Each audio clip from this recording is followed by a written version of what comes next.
ఉత్తరప్రదేశ్లోని ప్రయాగ్రాజ్లో మహాకుంభమేళాకు సంబంధించి ఏర్పాట్లు శరవేగంగా జరుగుతున్నాయి. జనవరి 13 నుంచి ఫిబ్రవరి 26 వరకు ఈ మేళా జరగనుంది. ఈ అపరూప ఘట్టంలో భాగమయ్యేందుకు ఎంతోమంది సాధువులు, బాబాలు ప్రయాగ్రాజ్కు తరలి వస్తున్నారు. పూర్తి వివరాలు చూసే ముందు మీకు మా విన్నపం ఏమిటంటే వీడియో చూశాక లైక్ చేసి మీ బంధుమిత్రులకు షేర్ చేయండి. బెల్ ఐకాన్ క్లిక్ చేసి మేము అప్లోడ్ చేసే వీడియోల అలర్ట్ను పొందండి. ఇక వివరాల్లోకి వెళ్తే, ప్రపంచంలోని అతిపెద్ద మతపరమైన ఉత్సవాలలో ఒకటైన కుంభమేళా ప్రతి 12 సంవత్సరాలకు ఒకసారి లక్షలాది మంది భక్తులు మరియు యాత్రికులకు ఆకర్షించే ఒక అపురూప ఘట్టం. హరిద్వార్, ప్రయాగ్రాజ్, ఉజ్జయిని మరియు నాసిక్లైన 4 భారతదేశ నగరాలలో నిర్వహించబడే ఈ పండుగ హిందూ పురాణాలు, ఖగోళ శాస్త్రం మరియు ఆధ్యాత్మికతలో విడదీయలేని అనుబంధం కలిగి ఉన్న కార్యక్రమం. ఇది ప్రతి హిందువు తాను మానసికంగా, శారీరకంగా పునీతుడయ్యే అవకాశమే. అంతేకాక ఆధ్యాత్మిక ప్రయాణంలో దేవతాశక్తులతో మమేకమయ్యే సమయం. కుంభమేళా ప్రస్తావన హిందూ పురాణాలలో కూడా కనుగొనబడింది. పురాణాల ప్రకారం దేవతలు మరియు రాక్షసులు అమృతాన్ని పొందేందుకు సముద్రాన్ని మథనం చేశారు. మథన ప్రక్రియలో అమృత భాండం ఉద్భవించింది. రాక్షసులు అమృతాన్ని స్వాధీనం చేసుకుంటారని దేవతలు భయపడి పారిపోయే గందరగోళంలో అమృతం యొక్క కొన్ని చుక్కలు 4 నిర్దిష్ట ప్రదేశాలలో పడ్డాయి. అవే హరిద్వార్, ప్రయాగ్రాజ్, ఉజ్జయిని మరియు నాసిక్. అప్పటి నుండి ఈ 4 ప్రదేశాలు పవిత్రమైనవిగా పరిగణించబడుతున్నాయి. అంతేకాదు, కుంభమేళా జరిగే ప్రదేశాలైన హరిద్వార్లోని గంగా నదిలో, ప్రయాగ్రాజ్లోని గంగా యమున సరస్వతి సంగమంలో, ఉజ్జయినిలోని క్షిప్రా నదిలో, నాసిక్లోని గోదావరి నది వంటి పవిత్ర నదులలో స్నానం చేయడం వల్ల తమ పాపాలు తొలగిపోతాయని యాత్రికులు నమ్ముతారు. కుంభమేళా భౌతికంగా మరియు ఆధ్యాత్మికంగా తమను తాము శుద్ధి చేసుకోవడానికి భక్తులకు ఒక గొప్ప అవకాశం. ఈ పవిత్రమైన సమయంలో ఈ 4 ప్రదేశాల పవిత్ర నదుల్లో స్నానం చేయడం ద్వారా గత పాపాలన్నింటినీ పోగొట్టి మనలోని ప్రతికూల శక్తులను తొలగించి మోక్షం వైపు నడిపిస్తుందని నమ్ముతారు. పవిత్ర నదుల సంగమంలో స్నానం చేయడం అంటే మన ఆత్మకు అంటిన మాలిన్యాలను తొలగించుకోవడం అని పరిగణించబడుతుంది. మహాకుంభమేళా అనేక మంది సాధువులు, ఋషులు మరియు ఆధ్యాత్మిక నాయకుల యొక్క సమ్మేళనం. ఆధ్యాత్మిక జ్ఞాన సముపార్జనకు ఇది ఒక గొప్ప అవకాశం. అందుకే భక్తులు తరచుగా సందర్శిస్తారు. పురాణాలు, యోగా మరియు ధ్యానంపై చర్చలు జరుపుతారు. ఒక రకంగా సామూహిక ఆధ్యాత్మికతను పెంపొందించే కార్యక్రమం ఇది. కుంభమేళా యొక్క సమయం ఖగోళంలో గ్రహాల గమనంపై ఆధారపడి ఉంటుంది. ప్రధానంగా బృహస్పతి కుంభరాశిలోకి ప్రవేశించినప్పుడు మరియు సూర్యుడు మకర రాశిలోకి ఉన్నప్పుడు కుంభమేళా జరుగుతుంది. బృహస్పతి సూర్యుని చుట్టూ తన కక్షం పూర్తి చేయడానికి సుమారు 12 సంవత్సరాలు పడుతుంది మరియు ఈ కాలంలో భూమికి సంబంధించి ఆకాశంలో దాని స్థానం మారుతుంది. బృహస్పతి కుంభరాశిలోకి ప్రవేశించినప్పుడు భూమిపై ఆధ్యాత్మిక ప్రకంపనలను పెంచే విధంగా శక్తి మారుతుంది. ఇది ఆధ్యాత్మిక ప్రక్షాళన మరియు పునర్జన్మ కోసం శుభ సమయంగా పరిగణించబడుతుంది. ఇది కుంభమేళా జరగడానికి అనువైన సమయం. హిందూ జ్యోతిష శాస్త్రంలో చంద్ర క్యాలెండర్లో 12 నెలలకు అనుగుణంగా 12 రాశి చక్రాలు ఉన్నాయి. ప్రతి సంకేతం మానవ జీవితంలోని వివిధ అంశాలను ప్రభావితం చేస్తుందని నమ్ముతారు. మరియు గ్రహాల స్థానం, ముఖ్యంగా బృహస్పతి మరియు సూర్యుడు ఆధ్యాత్మిక అభ్యాసాలకు అనుకూలమైన సమయాన్ని నిర్ణయించడంలో కీలక పాత్ర పోషిస్తాయి. బృహస్పతి సూర్యుని చుట్టూ తన కక్షను పూర్తి చేయడానికి సుమారు 12 సంవత్సరాలు పడుతుంది. అంటే ఒక రాశి నుండి ఇంకొక రాశిలోకి మారడానికి పట్టే సమయం ఇది. బృహస్పతి కుంభరాశిలోకి ప్రవేశించినప్పుడు భూమిపై ఆధ్యాత్మిక ప్రకంపనలను పెంచే శక్తి ప్రజ్వలిస్తుంది. అందుకే ఇది ఆధ్యాత్మిక సాధనకు, మోక్ష ప్రాప్తికి శుభ సమయంగా పరిగణించబడుతుంది. ప్రతి కుంభమేళా మధ్య 12 సంవత్సరాల విరామం భూమిపై జీవితాన్ని నియంత్రించే దీర్ఘకాలిక విశ్వచక్రాల ప్రతిబింబం.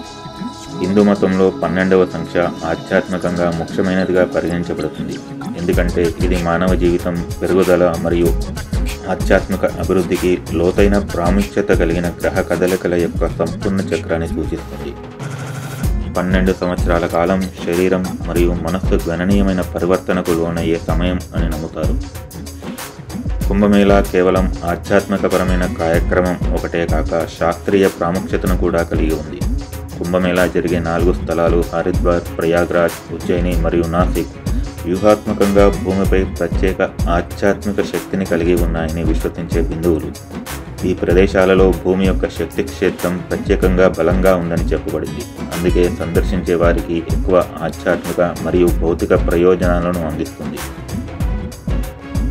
భూమి అక్షం మీద భూమి యొక్క భ్రమణం ఒక అపకేంద్ర శక్తిని ఉత్పత్తి చేస్తుంది. ఇది గ్రహం యొక్క కేంద్రం నుండి బయటికి వ్యాపించే శక్తి. ఈ శక్తి నిర్దిష్ట అక్షాంశాలలో ముఖ్యంగా 0 నుండి 33 డిగ్రీల మధ్య బలంగా ఉంటుంది. 11 డిగ్రీల వంటి నిర్దిష్ట అక్షాంశాల వద్ద శక్తి మరియు సాంద్రీకృత రూపంలో పైకి ప్రవహిస్తుంది. ఇది ఆధ్యాత్మిక అభ్యాసాలకు శక్తివంతమైన ప్రదేశంగా మారుతుంది. ఈ ఎనర్జీ బ్యాండ్లో ఉన్న ఈ 4 ప్రదేశాలు నదీ స్నానం మరియు ధ్యానం వంటి ఆధ్యాత్మిక ఆచారాలకు మరింత శక్తివంతమైనవిగా పరిగణించబడుతున్నాయి. అంతేకాదు, ఈ 4 ప్రదేశాలు చాలా వరకు నదుల సంగమం వద్ద ఉన్నాయి. అందుచేత ఇవి మనలోని ఆధ్యాత్మిక శక్తిని పెంచుతాయని చెప్తారు. ప్రయాగ్రాజ్లోని త్రివేణి సంగమం గంగా, యమున మరియు సరస్వతి అనబడే 3 నదుల కలయిక. ఇది ఆధ్యాత్మిక సాధనలో ఉన్నత స్థితిని అందిస్తుంది. కుంభమేళా సమయంలో ఖగోళంలోని గ్రహాల ప్రభావం మానవులపై తీవ్ర ప్రభావాన్ని చూపుతుందని చెప్పబడింది. ఇది వారి శారీరక శ్రేయస్సును మాత్రమే కాకుండా వారి మానసిక మరియు ఆధ్యాత్మిక స్థితులను ప్రభావితం చేస్తుంది. చంద్రుడు ఆటుపోట్లను ప్రభావితం చేసినట్లే బృహస్పతి మరియు సూర్యుని స్థానం ఆధ్యాత్మిక వృద్ధికి మరియు స్వీయ సాక్షాత్కారానికి సరైన వాతావరణాన్ని సృష్టిస్తుందని నమ్ముతారు. 12 సంవత్సరాల రాశి చక్రం వ్యక్తులు ప్రాపంచిక పరిమితులను అధిగమించడానికి, వారి స్పృహను పెంచుకోవడానికి మరియు దైవికంతో కనెక్ట్ అయ్యే అవకాశంగా పరిగణించబడుతుంది. కుంభమేళా పురాణాలు, మతం, ఖగోళ శాస్త్రం మరియు ఆధ్యాత్మిక శాస్త్రాల కలయిక. దాని 12 సంవత్సరాల కాలచక్రం ప్రపంచంలోని అనేక సంఘటనలు మరియు గ్రహాల కదలికల సమాహారం.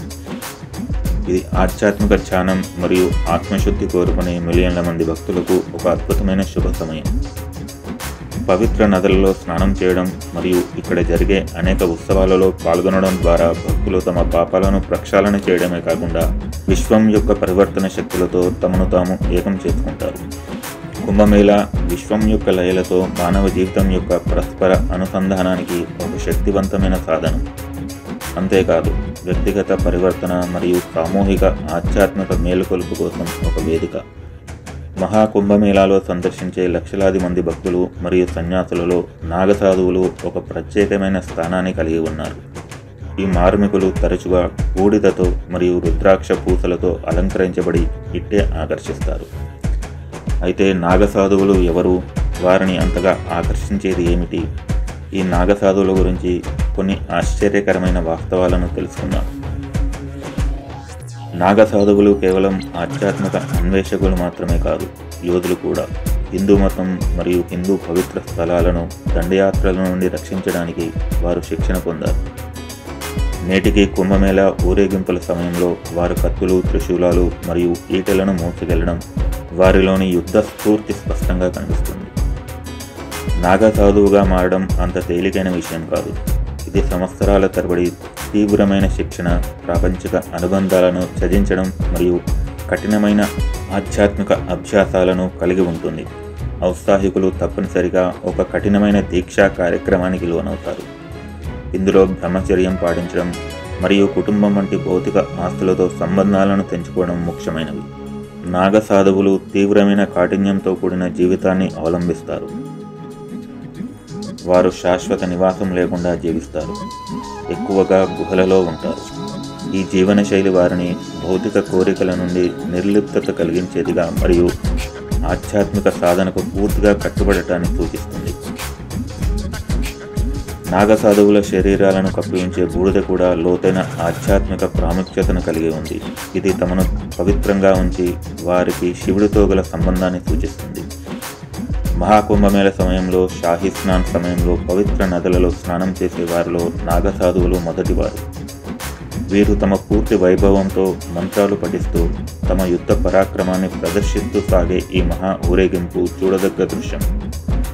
నాగసాధువులు ప్రాచీన వేద మరియు తాంత్రిక జ్ఞానానికి సంరక్షకులు. వారి బోధనలు రహస్యంగా ఉన్నప్పటికీ మోక్ష సాధనకు తోడ్పడే లోతైన తత్వాలు మరియు అభ్యాసాలను కలిగి ఉంటాయి.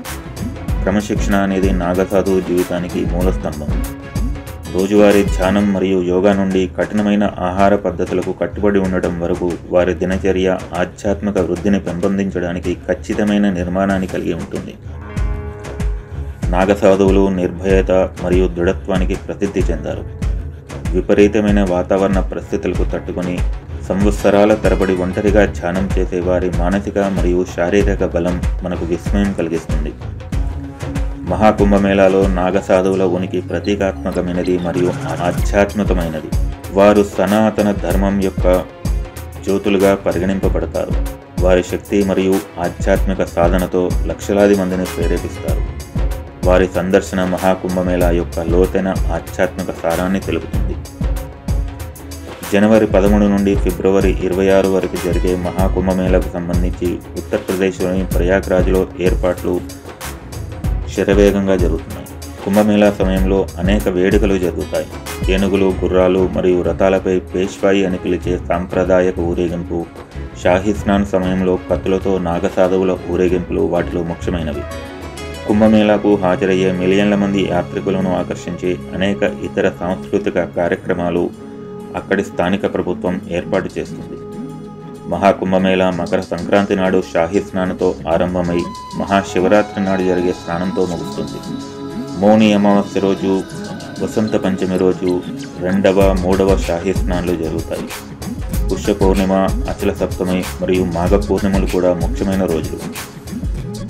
మేళా సమయంలో చాలామంది సందర్శకులు యోగా సెషన్లు మరియు మెడిటేషన్ వర్క్షాప్లలో పాల్గొంటారు. ఇది వారి మానసిక మరియు శారీరక శ్రేయస్సును పొందడంలో సహాయపడటానికి రూపొందించబడ్డాయి. ఈ సెషన్లలో కొన్ని ప్రఖ్యాత యోగా అభ్యాసకులచే నిర్వహింపబడతాయి. కుంభమేళా భారతదేశం యొక్క గొప్ప సాంస్కృతిక వారసత్వం.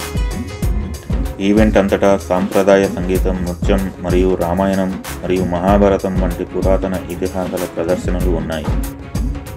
ఈ ప్రదర్శనలు వినోదాన్ని అందించడమే కాకుండా భారతీయ పౌరాణిక కథలు మరియు విలువలతో ఆధ్యాత్మిక అనుభవాన్ని మరింతగా పెంచుతాయి. అఖారాలు, సాధువులు మరియు సన్యాసుల మతపరమైన ఆదేశాలు కుంభమేళా యొక్క ప్రధాన లక్ష్యం.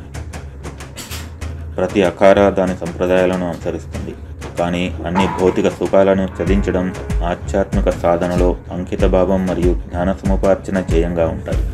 కుంభమేళాకు హాజరయ్యేవారు తరచూ నాగసాధువులను చూసేందుకు గుమికూడుతారు. లక్షలాది మంది యాత్రికులు ఈసారి కుంభమేళాకి హాజరవుతారని అంచనా వేయబడినందున సరైన ప్రణాళికతో వెళ్లడం అవసరం. ప్రయాగ్రాజ్కి చేరుకోవడం నుండి సరైన వసతిని కనుగొనడం వరకు ప్రణాళికబద్ధంగా ఉండాలి. ఉండటానికి స్పెషల్ టెంట్స్ కాకుండా వివిధ హోటళ్లు అందుబాటులో ఉన్నాయి. అంతేకాకుండా ధర్మసత్రాలు, ఆశ్రమాలు కూడా ఉన్నాయి. ఒకప్పుడు అలహాబాద్గా పిలువబడ్డ ప్రయాగ్రాజ్కు చేరుకోవడానికి విమానంలో వెళ్లేవారు అలహాబాద్ ఎయిర్పోర్ట్లో దిగాలి. రైలులో వెళ్లేవారు అలహాబాద్ జంక్షన్లో కానీ నైనీ జంక్షన్లో కానీ దిగాలి. అక్కడి నుండి లోకల్ ఆటోలు కానీ టాక్సీలు కానీ దొరుకుతాయి. ఇక ప్రత్యేక అనుభూతి కోసం కిలాఘాట్ నుండి త్రివేణి సంగమం వరకు పడవలో వెళ్ళవచ్చు. యూపీలోని ప్రయాగ్రాజ్లో జరగనున్న మహాకుంభమేళాకు తిరుమల నుండి శ్రీవారి కళ్యాణ రథం బయలుదేరింది. కళ్యాణ రథానికి తీతీదే చైర్మన్ బిఆర్ నాయుడు, అదనపు ఈవో వెంకయ్య చౌదరి పూజలు చేశారు. తిరుమల తిరుపతి దేవస్థానం చైర్మన్ బిఆర్ నాయుడు మాట్లాడుతూ, యూపీ ప్రభుత్వం ఏర్పాటు చేసిన 2.5 ఎకరాల స్థలంలో శ్రీవారి నమూనా ఆలయం ఏర్పాటు చేశామన్నారు. 170 మంది సిబ్బందితో ఆ ఆలయంలో తిరుమల తరహాలో అన్ని కైంకర్యాలు నిర్వహిస్తామని చెప్పారు. ఉత్తరాది భక్తులకు స్వామివారి ఆర్జిత సేవలను తిలకించే భాగ్యం కల్పిస్తామని తెలిపారు. జనవరి 18, 26, ఫిబ్రవరి 3, 12 తేదీల్లో శ్రీవారి కళ్యాణోత్సవం నిర్వహిస్తామని వివరించారు. కుంభమేళాను దిగ్విజయం చేసేందుకు అందరూ సహకరించాలని కోరారు. ఉత్తరప్రదేశ్లోని ప్రయాగ్రాజ్లో భాగమయ్యేందుకు ఎంతోమంది సాధువులు, బాబాలు ప్రయాగ్రాజ్కు తరలి వస్తున్నారు. వీరిలో కొంతమంది తమ ప్రత్యేకతతో ప్రజల దృష్టిని ఆకర్షిస్తున్నారు. వీరిలో అంబాసడర్ బాబా ఒకరు కాగా మరొకరు రుద్రాక్షల బాబా. మధ్యప్రదేశ్లోని ఇండోర్కు చెందిన అంబాసడర్ బాబా కారు కాషాయ రంగులో ఉంటుంది. ఇదే కారులో ఇప్పటి వరకు ఆయన 4 సార్లు కుంభమేళాకు వచ్చారు. ప్రయాణాల్లో ఉన్నప్పుడు నేను ఆ కారులోనే తింటాను, పడుకుంటాను, అదే నా జీవితం అని అంబాసడర్ బాబా పేర్కొన్నారు. మహాకుంభమేళాకు రుద్రాక్షల బాబా కూడా చేరుకున్నారు. ఈయన 108 రుద్రాక్ష మాలలు ధరించి ఉన్నారు. ఆ మాలలో దాదాపు 11,000 రుద్రాక్షలు ఉన్నాయి. వాటన్నిటి బరువు దాదాపు 30 కిలోలు ఉంటుందని తెలిపారు. మా ఈ ఛానల్ సబ్స్క్రైబ్ చేయండి, అలాగే మీకు తెలిసిన వారికి షేర్ చేయండి, లైక్ చేయండి, బెల్ ఐకాన్ ప్రెస్ చేయండి. మా కొత్త వీడియోస్ మీకు తెలియజేస్తుంది.